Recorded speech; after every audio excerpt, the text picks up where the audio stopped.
This is not Australian. We don't need you here. And this has resulted in these deaths and probably again. Do you think there's a political will to fix the financial soup we are in, or the financial or the economy is being that bad? Is there a political will to solve that problem? No, there's not.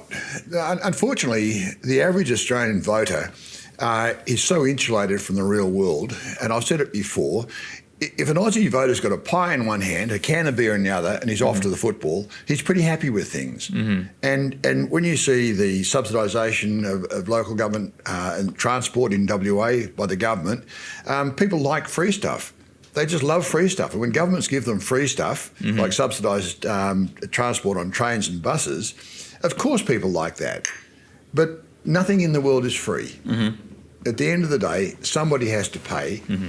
And we are diverting too much of our money away from the things we should spend on that are productive into the unproductive side. And the average person in the street doesn't seem to want to know. And recently there was this incident at Bondi of shooting off, and we lost 16 lives. It seems like the government is using this situation for the political play around it. They're going to use it to take away the rights of ordinary people. I think it's wrong that people have hundreds of firearms. That's not what's required. But the draconian response to what's happened there will address an issue that doesn't really need to be addressed. Rifles didn't walk down the road and start shooting people. Fundamentalists did this. And there was plenty of warning this was coming. But our federal government, through a number of its actions, the recognition of Palestine, the failure to crack down on people that were walking up and down the streets of Sydney, demonstrating outside the Opera House. They were saying things that should never be said in Australia.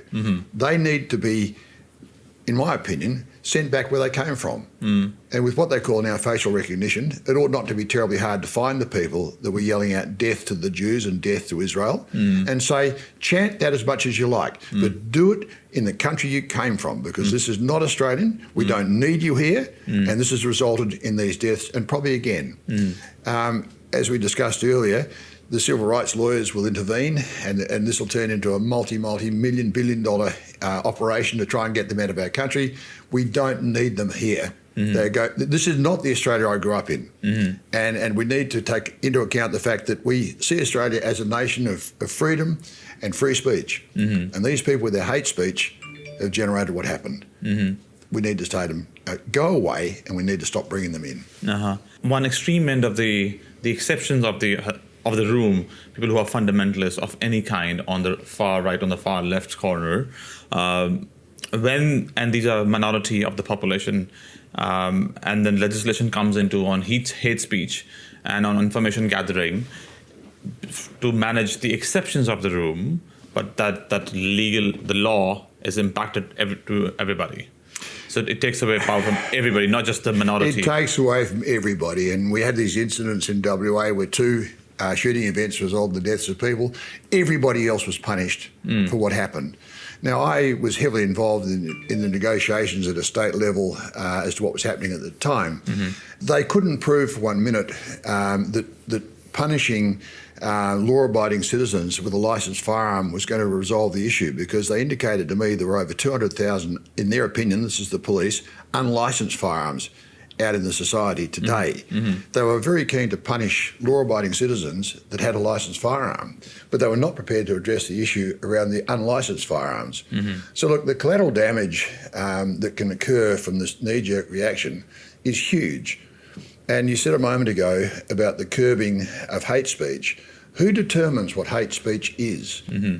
It is something that is so dangerous, because governments can use this to suppress ordinary opposition to policies that the broader community in Australia do not support. And so you might stand up and say some things that they regard as hate speech, or the police involved in determining hate speech would see you nullified, perhaps even jailed. Whereas people have died all over the world for what we call freedom of speech. I love that saying, that I disagree entirely with what you're saying, but I will defend your right to say it, because that's a freedom.